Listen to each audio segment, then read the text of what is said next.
La population des provinces placées sous l'état de siège exige la requalification de ce régime exceptionnel faute des résultats. Elle l'a dit récemment au Premier ministre, Jean-Michel Sama-Lukonde, lors de sa tournée au nord Kivu et en Ituri. Les habitants de la partie et de la République démocratique du Congo reprochent aux autorités gouvernementales de n'avoir pas pris en compte les desiderata des organisations locales relevant l'inefficacité des actions menées sur le terrain par les forces armées du pays.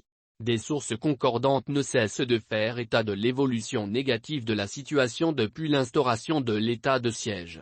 Le nombre des morts est passé de plus ou moins 300 à 2000 avec un effet immédiat sur la sécurité, le social et l'économie dans les deux provinces. L'on relève également une activité toujours grandissante des rebelles de l'ADF et de la milice Codeco. En Ituri comme au nord Kivu, apprend-on leur progression est aujourd'hui une évidence. Au terme de l'évaluation de l'état de siège, le Premier ministre devra présenter un rapport au chef de l'État, Félix-Antoine Tshisekedi, devant lui permettre de prendre les mesures qui s'imposent. Il s'agira alors soit de maintenir l'état de siège dans sa proportion actuelle, soit de le surseoir ou de le requalifier en circonscrivant les zones effectivement concernées par l'insécurité. Cette décision est attendue d'ici à la fin de la session parlementaire en cours. Pour l'heure, la population de l'Ituri n'a pas cessé d'exprimer son mécontentement face à ce régime exceptionnel qui n'a pas donné les résultats escomptés.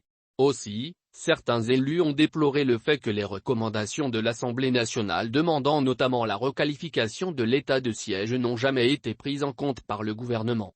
En novembre 2021, des voix avaient condamné la persistance de l'insécurité au nord Kivu et en Ituri, exigeant une évaluation sans complaisance de l'état de siège.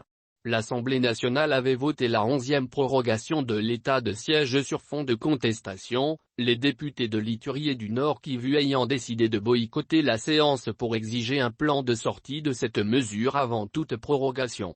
Ils déploraient le bilan mitigé de l'état de siège et exigeaient également le départ des deux gouverneurs militaires ainsi que la démission du ministre de la Défense.